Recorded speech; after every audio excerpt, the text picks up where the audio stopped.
8.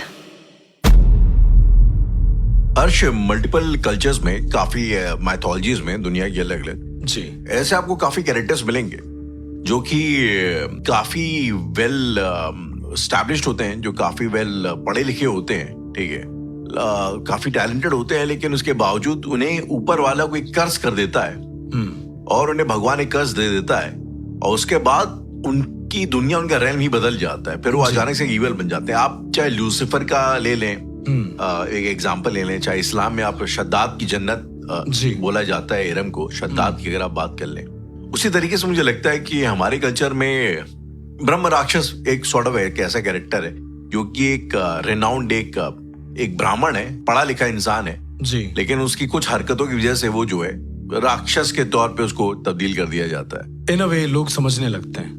हाँ, I mean जब मैंने रिसर्च करी तो मल्टीपल जो स्क्रिप्चर्स है उसमें ब्रह्म राक्षस के होने का लाइक एक तथ्य दिया गया है, एक फैक्ट उसमें दिया गया है। मुझे ऐसा लग रहा है राहुल की पिछले एपिसोड के बाद आपने काफी रिसर्च करी है ब्रह्म राक्षस या ब्रह्मदेव के ऊपर। जी बिल्कुल, पिछले क्या उससे पहले जब पहली बार भी डिस्कशन किया था इसके ऊपर जी, तो काफी मैं इंट्रिग था कि इतनी पावरफुल एक एंटिटी है इसके बारे में कि कैसे हो गया मुझे ज्यादा आइडिया नहीं है। तो मैंने पढ़ा तो मुझे पता चला कि मनुस्मृति में भी जो है ब्रह्म राक्षस का जिक्र है कि भाई कोई ऐसा ब्राह्मण होता है जिसको किसी कुकृत्य की वजह से, उसके किसी गलत काम की वजह से, जो बुरे काम की वजह से उसको जो है एक ब्रह्म राक्षस में उसको चेंज कर दिया जाता। आप चाहे ब्रह्म पुराण ले लें, उसमें जो एक चांडाल का एक कॉन्वर्सेशन बताया गया है ब्रह्म राक्षस के साथ, जो कि उसको बताता है कि वो उसने एक राजा के लिए कोई यज्ञो पवित्र या कोई इस तरीके का कोई संस्कार किया था, लेकिन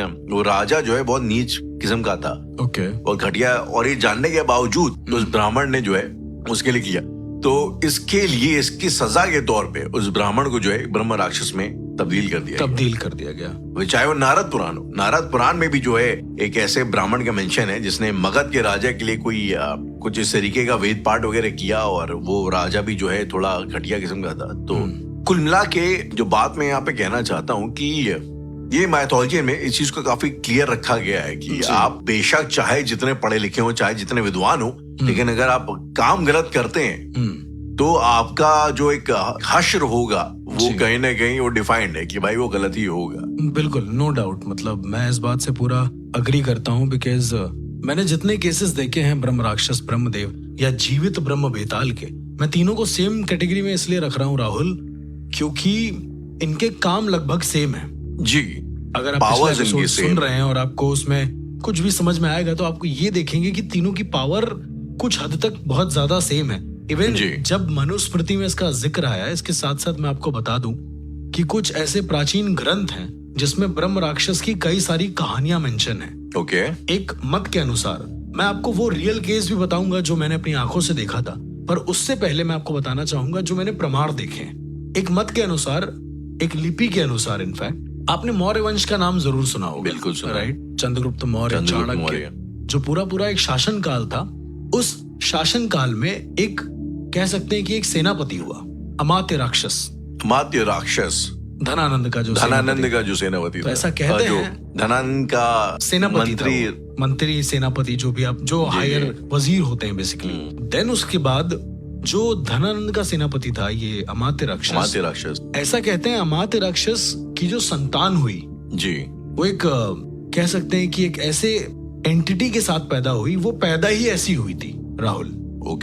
कभी कभी जो ब्रह्म होते हैं वो आपके जीवन में कब लग जाएं आपको पता ही नहीं चलेगा।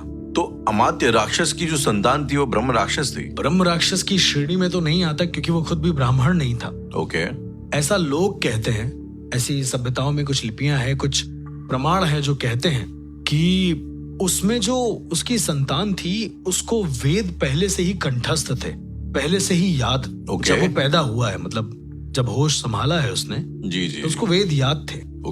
अब इसके बारे में एकदम, क्योंकि अब मैं उस काल में नहीं था तो मुझे नहीं पता कि वो चीज एग्जिस्ट करती है कि नहीं। ऑल्सो अपने इंडिया में भी कई सारे ऐसे लोग हैं राहुल जिन्हें हम मिरेकलस चाइल्ड बोलते हैं। जैसे आपने अगर असुर मूवी देखी होगी, असुर 2 वेब सीरीज जो है, उसमें एक बच्चा होता है, टिबेटन मॉन्क होता है वो, और उसके पास काफी कुछ जादुई पावर्स होती हैं।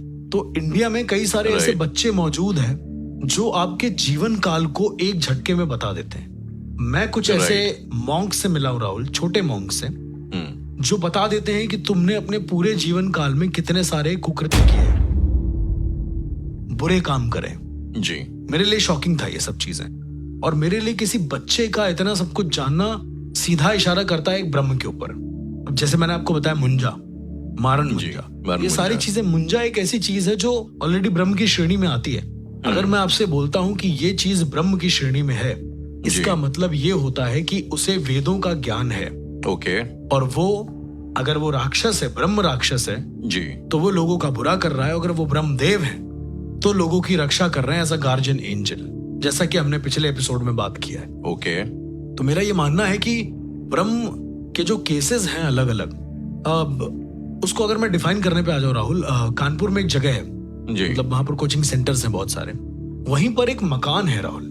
अब उस मकान की मैं ज्यादा आपको डिटेल नहीं बता पाऊंगा, बट मैं आपको बताता हूँ कि एक हंसता खेलता परिवार था, और धीरे धीरे करते करते उन पर ऐसी बीमारी आई कि आज उनके घर में कोई मर नहीं पाया है, सब जिंदा हैं, लेकिन सभी को इतनी ज्यादा बीमारी है कि उनके सारे पैसे अपनी बीमारी में ही जाते हैं। अच्छा, बीमारी क्या है मालूम है? क्या? उन सारे लोगों को कह सकते हैं कि बैठने में दिक्कत होती है, तो वो लोग लेटे रहते हैं। सुनने में पहली बार ऐसी बीमारी आपको लग रहा होगा, लेकिन उनके लिए प्रॉपर चेयर बनवाई गई। पैसे वाले बहुत हैं वो लोग। ओके। वो कह सकते हो कि उनको सर्वाइकल की दिक्कत बहुत ज्यादा होती है या फिर कुछ ऐसा, पर उनका घर सुखी नहीं रह पाता है किसी कीमत पे। कोई शादी करने को नहीं तैयार उनके बच्चे से। लेकिन उनके घर में एक चीज है राहुल, जब आप उनके घर को देखेंगे तो बाहर एक बड़ा सा पीपल का पेड़ है। ओके। आपने राहुल कई बार सुना होगा पीपल के पेड़ में ब्रह्मदेव का वास होता है। जी जी जी, भूतों का भी वास होता है। जिनका मैंने जिक्र किया था, जो मेरी भाभी है, तो उनके यहाँ भी उनके जो ब्रह्म बाबा है जी, पीपल के पेड़ पे वास करते हैं। अब कई सारे लोग अपनी सारी भ्रांतियां, अपने सारे मत देते हैं। कई सारे लोग कहते हैं कि पीपल का जो पेड़ होता है वो रात को ऑक्सीजन देता है, जी, वो इकलौता ऐसा पेड़ होता है, इसलिए उसमें वास होता है। मेरा ऐसा मानना है राहुल कि कुछ तो है जो सुपर नेचुरल है, कुछ तो है जो इन सब चीजों से परे है। ओके। एक ऐसा भी केस मैं जानता था जहां पर एक जीवित ब्रह्म बेताल ने एक ऐसे घर में प्रवेश किया जहां मुंजा था। ये सुनने में थोड़ा ट्रिकी है, पर था बड़ा खतरनाक। उस घर में लोग उस वक्त रह रहे थे? बिल्कुल रह रहे थे, परेशान थे मुंजा से। इनफैक्ट सीधा मैं इस केस पर आता राहुल, बिना देर किए हुए जी।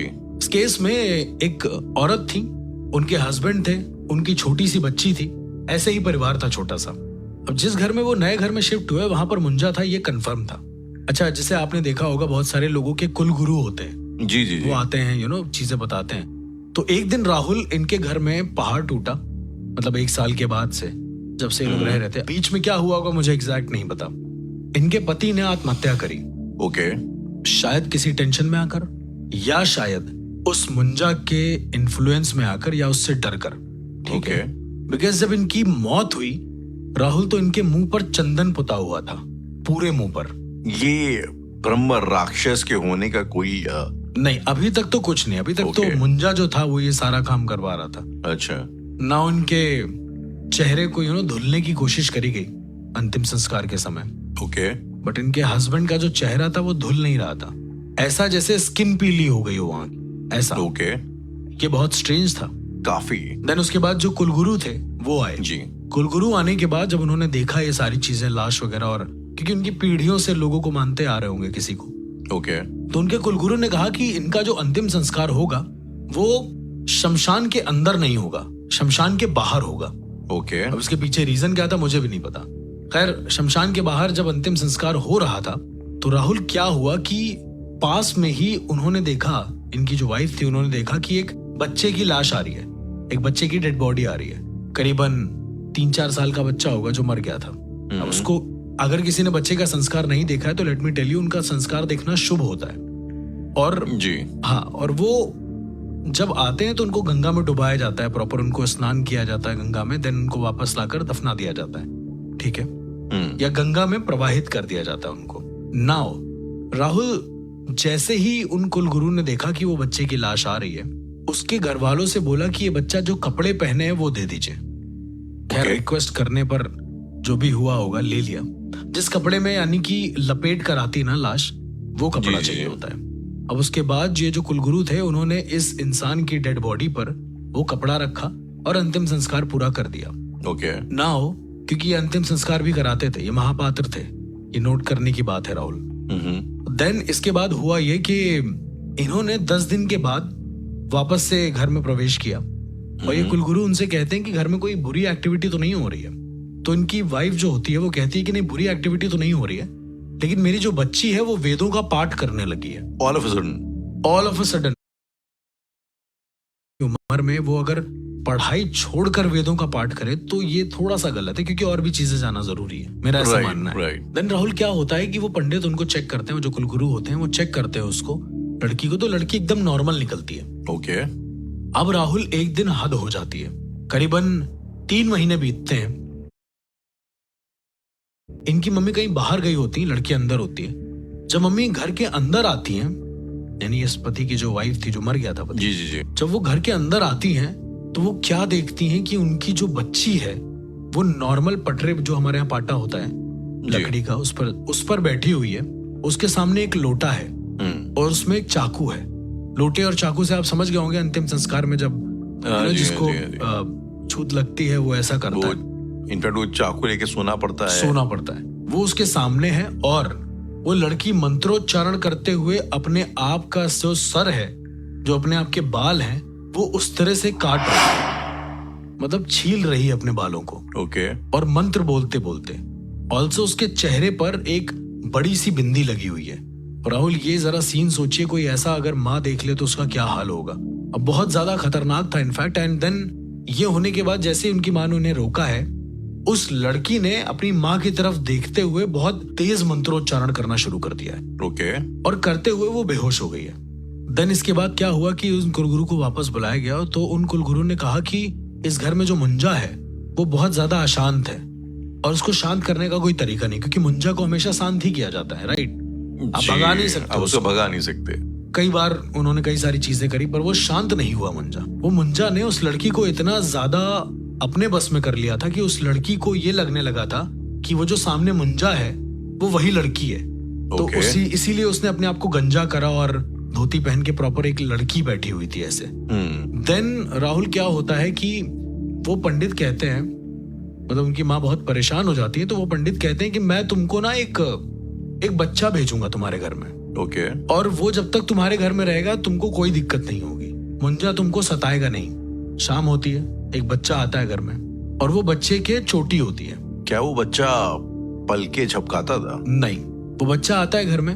अब राहुल अगर आप देखेंगे, जिस पत्नी का जो पति है वो मर गया है और सिर्फ एक बच्चा है, और फिर एक और बच्चा आता है जो बहुत घर के सारे काम करता है, जो काम उससे बोलती है वो सब कर देता है और बहुत जल्दी, आम इंसानों की अपेक्षा।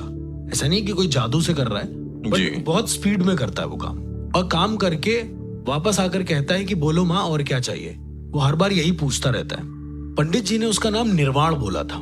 पंडित जी ने यह भी कहा था कि ये आपके घर में आ रहा है, इसको दही और चावल का भोग लगाना। राहुल अगर आप ध्यान से सुनेंगे मेरे शब्दों को, तो मैं बोल रहा हूँ कि भोग लगाना, नॉट खिलाना। खिलाना नहीं, भोग लगाना। अब ये उनकी मम्मी नहीं समझ पाई थी, तो उनकी मम्मी प्यार से अपने हाथों से उसे खिलाती थी प्रॉपर। तो होता है ना कि एक माँ को एक लड़के से अटैचमेंट हो जाता है।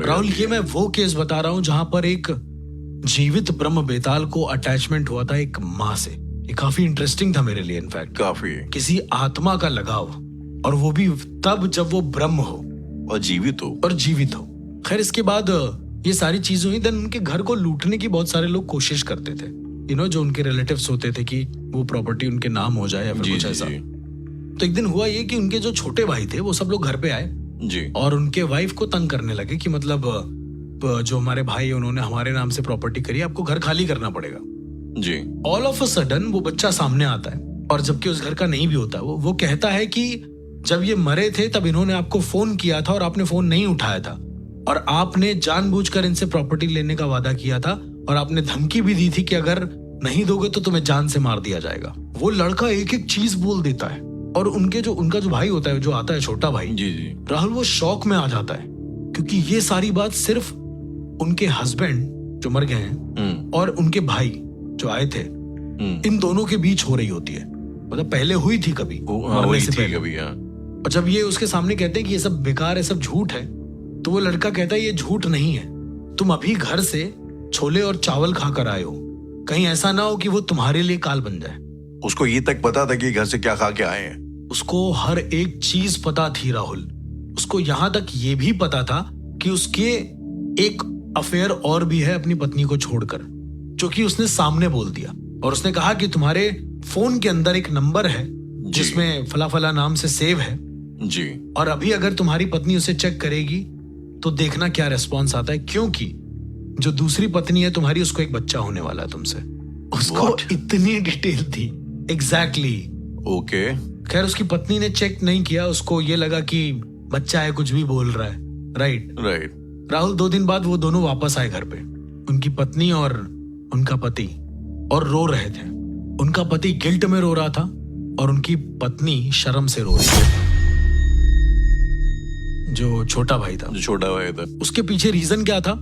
जब उनकी माँ ने पूछा कि क्या हुआ, मतलब आप लोग ऐसे क्यों रो रहे हैं, प्रॉपर्टी चाहिए तो आप लोग ले लीजिए। तो उन्होंने कहा हमें प्रॉपर्टी नहीं चाहिए आपकी, आप रख लीजिए। वो इतना घबरा चुके थे क्योंकि उस जो उनका छोटा भाई था, उनकी पत्नी ने बताया, जो शर्म से रो रही थी जी, उसने बताया कि इनको एक अफेयर है और उसको बच्चा भी है और डिलीवरी 3 दिन बाद है, लेकिन डॉक्टर ये कह रहे हैं कि डिलीवरी हो नहीं पाएगी, बच्चे को पेट में मारना पड़ेगा। और Oh जो my पति God. था, जी, जो छोटा भाई था, वो इस गिल्ट और इस शर्म के मारे रो रहा था कि वो अब क्या मुंह दिखाएगा। उसकी चोरी पकड़ी गई। इतनी ज्यादा गिल्ट राहुल। जी, और इसी बीच में वो बच्चा आता है सामने, जो निर्वाण जिसका नाम होता है, और वो सीधा सामने आकर कहता है देखो वो जो बच्चा मरने वाला है उसको तुम बचा तो नहीं पाओगे, अगर तुम कहोगे तो वो औरत भी मर जाएगी साथ में, इसीलिए तुम्हें अपने पत्नी के साथ ससम्मान रहना चाहिए, उसको मारना नहीं चाहिए। उसकी भाषा ऐसी थी उस बच्चे की, और सारे लोग उसे घूर रहे थे कि ये कैसे पॉसिबल है। मतलब बच्चे ऐसा लग नहीं रहा था। नहीं, वो बच्चा ही लग रहा था, बट वो नॉर्मली बोल रहा था, उसकी वाणी नॉर्मल नहीं लग रही थी। हाँ, मतलब उसकी वाणी से वो लग रहा था कि कोई पढ़ा लिखा, कोई बुजुर्ग बात कर रहा है। धीरे धीरे राहुल, लोगों ने उसे बहुत अडोर करना शुरू कर दिया, मोहल्ले के। इस पूरे दौरान क्या उसकी जो माँ थी, मतलब जो मरे हुए शख्स की जो वाइफ थी, जी। उनको इस बात का जरा भी आइडिया नहीं था, इल्म नहीं था कि नहीं, ये उनको तो लग रहा था ये बच्चा है एंड इसके अंदर कुछ शायद भगवान ने कोई ताकत दे दी हो, तो ऐसा हो रहा है, एंड वो बोल लेता था। और इस दौरान जो मुंजा वाली समस्या थी उनके घर में, वो शांत हो चुकी थी। बिल्कुल शांत हो गई थी, मुंजा था ही नहीं उनके घर में अब। तो इनडायरेक्टली जब ब्रह्म के ऊपर ब्रह्म आते हैं जी, तो जो पुराने ब्रह्म होते हैं वो सुप्तावस्था में चले जाते हैं, वो सो जाते हैं। क्या मुंजा भी एक तरीके का ब्रह्म हो? बिल्कुल। ओके। ब्राह्मण का प्रेत ब्रह्म ही ब्राह्मण होता का प्रेत, अच्छा। है। तो मुंजा सुप्तावस्था में चला गया था, वो सो गया था, वो कभी उसको दिखा नहीं। लेकिन उनकी पत्नी को हमेशा लगता था, जो इंसान मर गए थे उनकी पत्नी को हमेशा ये लगता था कि इस घर में एक ब्राह्मण बच्चा रहता है जो एक कमरे में दीवाल की तरफ मुंह करके सोता है। मुंजा, वही जो सुप्तावस्था वाला था। ओके। और ये जो छोटा बच्चा था, ये जो आया था निर्वाण, जिसको पंडित जी ने भेजा था जी, ये हमेशा उन लेडी से ये कहता था कि माँ परेशान मत हो, किसी भी तरह की बुरी चीजें इस घर में नहीं आ पाएंगी। जी। अब राहुल कहते हैं ना कि कभी कभी जो किसी को आप बहुत ज्यादा चाहते हैं तो वो चीज ऑब्सेशन में बदल जाती है। राइट। मुझे नहीं पता कि कैसे, मुझे नहीं पता कि ये इवन सच्चाई भी है या नहीं, पर उनकी माँ जिस तरह से एक्सप्लेन करती है उस हिसाब से मुझे तो सच्चाई लगती है। एक माँ बच्चे के लिए झूठ क्यों बोलेगी? Right, of course. उनकी माँ कहती है कि उसको मुझसे बहुत अटैचमेंट हो गया था, और निर्वाण मुझे भी। को। और निर्वाण उनके पैर के पास सर रख के सोता था, वो इतना ज्यादा मानने लगा था। बताती है कि एक दिन किचन में कुछ काम कर रही थी, उनका हाथ कटा, और राहुल ऐसा नहीं कि कोई जादू कर दिया उस बच्चे ने, वो आया और उस खून को अपने हाथ से ऐसे दबा दिया, जो हाथ जैसे फिंगर होती है उसको दबा दिया। 10 मिनट के बाद उसने उंगली छोड़ी है राहुल, अंदर से खून निकलना बंद हो गया था। मतलब कटा था, दर्द हो रहा था, खून निकलना बंद हो बट गया। खून निकलना बंद हो गया था। और एक और अजीब सी बात थी कि उसके हाथ में खून नहीं लगा था। जब हम किसी ऐसे इंसान को पकड़ते हैं जहां से ब्लड निकल रहा है जी, तो हमारे हाथ में भी खून लगता है, पर उसके हाथ में किसी तरह का कोई भी खून नहीं लगा था Rahul. And this was very shocking. अर्श, अगर मैं आपसे ये सवाल करूं कि जैसे इस केस में एक बच्चे का वो ब्रह्म बेताल है, ठीक है, जीवित ब्रह्म बेताल, जीवित ब्रह्म बेताल जी। है, तो क्या ऐसे बच्चे की फिजिकली उम्र बढ़ना बंद हो जाती है, या फिर मतलब या वो उसकी उम्र, उसकी बॉडी नॉर्मली बढ़ती रहती है? नॉर्मली बढ़ती है। अच्छा, ओके। बॉडी तो बढ़ेगी ही ना उसकी, तो वो आजीवन जब तक वो जिंदा है तब तक वो ब्रह्म रहेगा, बेताल लेकिन रहेगा। उसकी जो खुद की जो कॉन्शियसनेस है, उसकी जो खुद की पर्सनैलिटी पर्सनैलिटी है वो खत्म हो जाएगी उसमें। बहुत पहले खत्म हो चुकी है। बिल्कुल। ओके। नाउ राहुल, इसके बाद क्या हुआ कि मोहल्ले वाले उनके घर आने लगे, पूछने लगे कि बेटा अब हम क्या करें। ऐसा जी। नहीं कि वो भविष्य बता रहे हैं, लेकिन जब उनकी माँ कह देती थी ना कि बेटा बता दो, तो वो बोल देता था, तो समस्याओं का समाधान कर देता था। समाधान भी नहीं, मतलब एक लेडी आई और उनकी, मतलब जिन लेडी से मैंने बात करा था, जिनके घर में वो जीवित ब्रह्म बेताल था, वो जी। लेडी बताती है कि एक दूसरी लेडी आई घर पे मोहल्ले की, और उन्होंने कहा कि मुंबई या दिल्ली में कोई इनके रिश्तेदार होंगे, ठीक है, जी। वो बहुत पीड़ित हैं, बहुत परेशान, उनके घर में कोई आत्मा है। तो जैसे ही उन्होंने ऐसी मजाक मजाक में उस ब्रह्म बेताल से पूछ लिया कि बेटा हमारा भी समाधान कर दो, एंड उस जीवित ब्रह्म बेताल ने अपनी माँ की तरफ देखा, उन्हीं लेडी की तरफ। जी। उन्होंने कहा बेटा बता दो अगर तुम्हें पता है कुछ तो वो कहता है कि उनसे बोलो उनके शयन कक्ष के नीचे, मतलब प्रॉपर हिंदी बोलता था वो, उनके शयन कक्ष के नीचे एक कागज है, उसको जला दे, सब ठीक हो जाएगा। मतलब जमीन में गड़ा हुआ, फर्श में गड़ा हुआ? नहीं, फर्श मतलब बेड जैसे होता है ना, उसका जो अच्छा, हो गया। पाया होता है उसके नीचे। एंड एक्चुअली मिला, वो किसी मुस्लिम ने वहां पर ऐसा कर दिया था। इस वजह से वो जो पाया था, उस पर जी। जो भी सोता था, उस बेड पर जो भी सोता था, वो बीमार हो जाता था। तो उन लोगों को लगता था कोई एंटिटी है जो पजेस करे, which is a different case, ठीक है। राइट। पर इसके कहने भर से चीजें सही हो गई। उन्होंने बोला जाओ, अब से कुछ परेशानी नहीं होगी। एक जीवित ब्रह्म बेताल का कितना वैल्यू है, वो यहां बैठे बैठे कितने डायमेंशंस में देख पा रहा है। एक और ऐसा ही केस हुआ था राहुल, जो लेडी थी जिनको माँ बोलता था जीवित ब्रह्म बेताल, उनके भाई आए घर में। भाई आने के बाद तो उस जीवित ब्रह्म बेताल से बोला कि इनको नमन कर लो, इनके सामने हाथ जोड़ लो, मामा है तुम्हारे ये। तो लड़का कहता है अगर मैंने नमन कर दिया तो मैं इनके अधीन हो जाऊंगा, और इनको कल ही रात एक सपना आया है कि इनकी मौत होने वाली है। तो उस बच्चे को यह भी पता था कि किसी दूर बैठे इंसान को क्या ड्रीम आ रहा है, और वो इस घर में आने वाला है। बहुत शॉकिंग था राहुल ये। लेकिन ये अर्श, अगर सोचने वाली बात ये है कि जैसे मैंने आपसे पहले कहा कि ये आपने बताया कि ब्रह्म बेताल जो होता है वो पल के भी नहीं झपकता। बिल्कुल। तो कभी उसकी माँ को ये सब चीजें थोड़ी अजीब नहीं लगी कि ये खटकी किस कब है वो तरीके मैं का? आपको बताता हूँ। तो राहुल, पुण्यतिथि आई 1 साल के बाद, ओके। ठीक है। और उस पुण्यतिथि में बेसिकली ब्राह्मणों को खाना खिलाना होता है, ये सारी जी, चीजें जी, होती जी। हैं। तो इनके घर का रिवाज ये था राहुल कि 5 ब्राह्मणों को खिलाना है। जी। सब अपना अपना अलग अलग होता है सबका। 5 ब्राह्मण को बुलाया तो इनके इस जीवित ब्रह्म बेताल ने पता है क्या बोला कि माँ सिर्फ 4 को बुलाओ, मैं भी बैठूंगा। पर उनकी माँ ने बोला बेटा तुम मेरे बेटे हो, मैं तुम्हें बेटे जैसा मानती हूँ, ऐसे नहीं हो सकता। वो गुस्सा हो गया उस दिन और कहता है कि मुझे बैठना है, और वो एक्चुअली बैठा उन 5 ब्राह्मण के साथ। ओके। तो उनकी माँ ने हंसते हुए बोला बेटा तुम तो बैठ नहीं रहे थे, बोले थे 5 आएंगे तो नहीं बैठेंगे। तो उसने कहा इनमें से एक इंसान ब्राह्मण नहीं है, वो सिर्फ जीवन यापन के लिए ब्राह्मण चीजें कर रहा है। और सारे ब्राह्मण चुप। ये बहुत कॉमन चीज मैं आपको बता रहा हूँ राहुल, बट ये रोंगटे खड़े कर देने वाली है काफी। और वो वहां पे रहा, आई मीन 1 साल तो एटलीस्ट। उसके बाद क्या हुआ उस बच्चे का? उसके बाद राहुल, उसी दिन की बात है जी। वहां के जो पंडित थे वो कहते हैं कि तुम हो कौन, किस अखाड़े से हो, क्या है। जी। तो उसने बोला मैं बैकुंठ से हूँ, बैकुंठ धाम, जी। विष्णु भगवान का। और उसने बोला कि तुम्हारी, कुछ ऐसा शब्द यूज करा था कि तुम्हारी जो जात है, तुम्हारा जो वर्ण है, जी। वो मेरे बराबर है ही नहीं। वो ब्राह्मणों से शास्त्रार्थ करने लगा। वो उनको बोलने लगा कि तुम्हारी जो दीक्षा हुई है, एक ब्राह्मण को उसने बोला जो नकली बन के आया था, जी। कि तुम्हारी जो दीक्षा हुई है, तुम्हारे वो गुरु अब इस दुनिया में नहीं है और तुम्हें दिखाई देते हैं। तुम्हें यह लगता है कि तुम ब्राह्मण हो पर तुम नहीं हो। उन 5 ब्राह्मण में से एक ब्राह्मण ऐसा था जो थोड़ा ज्ञानी था। जी। तो उसने उनकी माँ को यह चेताया कि इस बच्चे की आंखें देखिए।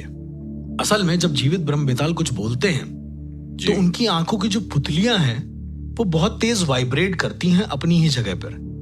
तो जब उनकी माँ ने ये नोटिस किया तो उनकी माँ घबरा गई एकदम। तो उन पंडित ने बोला कि हे ब्राह्मण देवता, उस बच्चे से बोल रहे हैं, सोचो वो पंडित, हमें माफ कर दीजिए और हम फिर कभी आएंगे, अभी ये भोजन आप ग्रहण करिए। तो वो 5 ब्राह्मणों का खाना खा गया। कि ब्रह्म एक ऐसी चीज है जिसके अंदर 100 ब्राह्मण भी शामिल हो जाए तो भी कम है। उसके बाद उस बच्चे ने कहा कि मेरे लिए भोग लगाओ, वही दही चावल का। जी दही चावल आया, क्योंकि इससे पहले वो पूरी सब्जी सारी चीजें खा चुका था। द मोमेंट जैसे ही दही चावल आया है, उसने पूरा खाना उगल दिया है कहीं और। अब चूंकि वो ब्रह्म है, इसलिए केवल और केवल वो दही चावल ही खाएगा। उसके पीछे क्या लॉजिक है मुझे नहीं पता। देन राहुल, जब उनकी मम्मी को ये सब पता चला तो उनकी मम्मी ने बोला कि रुको, हमें गुरु के पास जाना पड़ेगा। उन्होंने अपने कुल गुरु से पूछा तो उन्होंने कहा कि वो जो भी है, कोशिश ये करना कि उसकी चोटी ना खोलना। पर राहुल वही हो गया उस दिन। उसकी माँ, मतलब उस औरत ने उनकी चोटी खोल दी उस बच्चे की? औरत ने नहीं खोली राहुल। औरत जब वापस आई तो उनकी जो बच्ची खेल रही थी जी, दोनों की चोटी खुली हुई थी और दोनों एक दूसरे को घूर रहे थे। घूरते घूरते घूरते घूरते वो लड़का जो है बेहोश हो गया, निर्वाण था। ओके। और उनकी बच्ची कहती, मम्मी भैया को क्या हो गया? बेहोश होने के बाद राहुल, उसका पूरा शरीर जैसे एकदम सड़ जाता है ना, वैसा होने लगा। मतलब धीरे धीरे धीरे डिकम्पोज होने लगा। राहुल, जैसे किसी के घर में डेथ होती है तो 2-3 लोग आते हैं अपना सजेशन देने के, काम करो वैसा कर लो। जो 2 लोग आए थे सजेशन देने, उनकी कार्डियक अरेस्ट से वही मौत हो गई, उसको सजेशन देने जो आए थे। देन उसके बाद उन्होंने एक दरवाजा बंद किया और कुलगुरु को सीधा बुलाया। कुलगुरु ने उस बच्चे को वहीं दफनाया, जलाया नहीं, प्रॉपर क्रिया करी जो भी थी जी उनकी माँ के सामने। उनकी माँ बहुत रो रही थी, लेकिन उनकी माँ कह रही थी कि मुझे सुनाई दे रहा था इवन उसकी डेड बॉडी से। वो कह रहा है कि माँ मैं फिर आऊंगा, आप बहुत अच्छी हो, मैं फिर आऊंगा, मैं कोशिश करूंगा कि हर बार तुम्हारे पास ही रहूं। और इसके बाद उस जगह पर एक छोटा सा मंदिर स्थापना कर दिया उन कुलगुरु ने, और बोला इस मंदिर में, अब आप कनेक्ट करेंगे हमारी शुरुआत वाली पिछले एपिसोड की स्टोरी से जी, बोला कि इस मंदिर में रोज चंदन का लेप लगाना और एक धोती रख देना। जब ये धोती पूरी तरीके से गीली हो जाए तो इसको सुखाकर किसी ब्राह्मण को दान कर देना। और आज भी ये चीज करते हैं वो लोग राहुल। आज भी वो जो जीवित ब्रह्म बेताल है वो उनके घर में कहीं ना कहीं मौजूद है। आज भी उनके घर की रखवाली कर रहा है किसी तरीके से। जिस तरीके से आप अपने अपनी जो भाभी थी उनके बारे में बताया, एग्जैक्टली वो गार्जियन बन चुका है और मुंजा वहां से जा चुका है, अच्छा, हमेशा के लिए। अब वो लोग सुखी सुखी रहते हैं। तो इस तरह के भी कुछ केसेस थे। मैंने खुद वो मंदिर देखा है अपनी आंखों से, बहुत प्योरिटी उस मंदिर में। लेकिन अर्श, जैसे ये एक I think genuine case scenario हो गया। मैं आपसे अगर ये पूछना चाहूं कि अगर जब ब्रह्म राक्षस का प्रकोप किसी के घर पे होता है जी, तो वहां पे लाइक वो चीज की पहचान क्या होती है?